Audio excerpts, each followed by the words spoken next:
धनुष यज्ञ के लिए प्रस्थान। ऋषि विश्वामित्र ने बताया, हे राम, जनक मिथिलापुरी के राजाओं की उपाधि है जो चिरकाल से चली आ रही है। दूसरे दिन राम और लक्ष्मण अपने नित्य कर्मों और संध्योवंदनादि से निवृत्त हुए और प्रणाम करने के उद्देश्य से गुरु विश्वामित्र के पास पहुँचे। वहां उपस्थित आश्रमवासी तपस्वियों से राम और लक्ष्मण को ज्ञात हुआ कि मिथिला में राजा जनक ने धनुष यज्ञ का आयोजन किया है। उस धनुष यज्ञ में देश देशांतर के राजा लोग भाग लेने के लिए आ रहे हैं। रामचंद्र ने गुरु विश्वामित्र से पूछा, गुरुदेव, इस धनुष की क्या विशेषता है और इस यज्ञ का आयोजन का उद्देश्य क्या है? ऋषि विश्वामित्र ने बताया, हे राम, जनक मिथिलापुरी के राजाओं की उपाधि है जो चिरकाल से चली आ रही है। प्राचीन काल में किसी समय देवरात नामक पूर्व पुरुष ने बड़ी निष्ठा और श्रद्धा के साथ यज्ञ किया था, जिसमें उसने देवताओं को भी आमंत्रित किया था। देवताओं ने देवरात के इस यज्ञ से प्रसन्न होकर उसे पिनाक नाम का धनुष प्रदान किया था। यह धनुष अत्यंत सुंदर, भव्य और गरिमामय है और साथ ही साथ यह बहुत भारी और शक्तिशाली भी है। बड़े बड़े बलवान, पराक्रमी और रणकुशल योद्धा तथा शूरवीर इस पर प्रत्यंचा चढ़ाना तो दूर, इसे उठा भी नहीं सकते। अपनी एकमात्र रूपवती एवं लावण्यमयी कन्या सीता के स्वयंवर के लिए मिथिला नरेश ने प्रतिज्ञा की है कि जो भी पराक्रमी वीर राजकुमार या राजा इस धनुष पर प्रत्यंचा चढ़ा देगा, उसके साथ वे अपनी कन्या का विवाह कर देंगे। अनेक देशों के राजा एवं राजकुमार भारी संख्या में इस यज्ञ में भाग लेने के लिए मिथिलापुरी पहुंच रहे हैं। हम लोगों की भी इच्छा इस यज्ञ को देखने की है, अतः तुम भी हमारे साथ मिथिलापुरी चलो। उसे देखकर तुम लोगों को भी प्रसन्नता होगी। महर्षि का आदेशानुसार राम और लक्ष्मण ने भी विश्वामित्र तथा अन्य ऋषि मुनियों के साथ मिथिलापुरी की ओर प्रस्थान किया। मार्ग में अनेक प्रकार के दृश्यों का अवलोकन करते हुए वे आध्यात्मिक चर्चा भी करते जाते थे। इस प्रकार वे शोण नदी के तट पर पहुँचे। विश्वामित्र सहित सभी ऋषि मुनियों एवं राजकुमारों ने सरिता के शीतल जल में स्नान किया। इसके पश्चात संध्या उपासना आदि से निवृत्त होकर धार्मिक कथाओं की चर्चा में व्यस्त हो गए।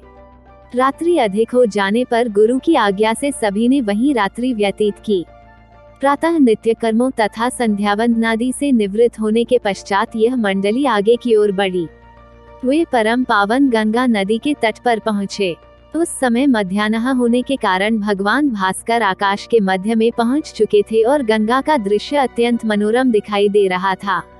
अटखेलियां करती हुई लहरों में सूर्य के अनेकों प्रतिबिंब दिखाई दे रहे थे। जल में कौतुकमयी मछलियां क्रीड़ा कर रही थीं और नभ में सारस, हंस जैसे पक्षी अपनी मीठी बोली में बोल रहे थे।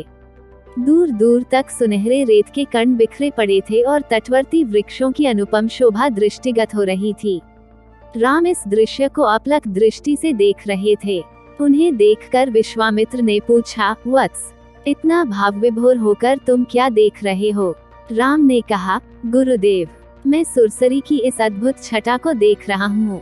इस परम पावन सलीला के दर्शन मात्र से मेरे हृदय को अपूर्व शांति मिल रही है। मैं आपके श्रीमुख से यह सुनना चाहता हूँ कि इस कलुषारिणी पवित्र गंगा की उत्पत्ति कैसे हुई। राम का प्रश्न सुनकर ऋषि विश्वामित्र बोले, हे राम, अनेक प्रकार के कष्टों और तापों का निवारण करने वाली गंगा की कथा अत्यंत मनोरंजक तथा रोचक है। मैं तुम सभी को यह कथा सुनाता हूँ। ऋषि विश्वामित्र ने इस प्रकार कथा सुनाना आरंभ किया। पर्वतराज हिमालय की अत्यंत रूपवती, लावण्यमयी एवं सर्वगुण संपन्न 2 कन्याएं थीं। इन कन्याओं की माता सुमेरु पर्वत की पुत्री मैना थी। बड़ी कन्या का नाम गंगा तथा छोटी कन्या का नाम उमा था। गंगा अत्यंत प्रभावशाली और असाधारण दैवी गुणों से संपन्न थी। वो किसी बंधन को स्वीकार न कर मनमाने मार्गों का अनुसरण करती थी। उसकी इस असाधारण प्रतिभा से प्रभावित होकर देवता लोग विश्व के कल्याण की दृष्टि से उसे हिमालय से मांद कर ले गए। पर्वतराज की दूसरी कन्या उमा बड़ी तपस्विनी थी। उसने कठोर एवं असाधारण तपस्या करके शिव जी को वर के रूप में प्राप्त किया। विश्वामित्र के इतना कहने पर राम ने कहा, हे भगवान, जब गंगा को देवता लोग सुरलोक ले गए तो वह पृथ्वी पर कैसे अवतरित हुई और गंगा को त्रिपथगा क्यों कहते हैं?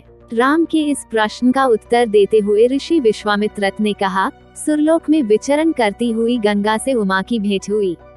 गंगा ने उमा से कहा कि मुझे सुरलोक में विचरण करते हुए बहुत दिन हो गए हैं।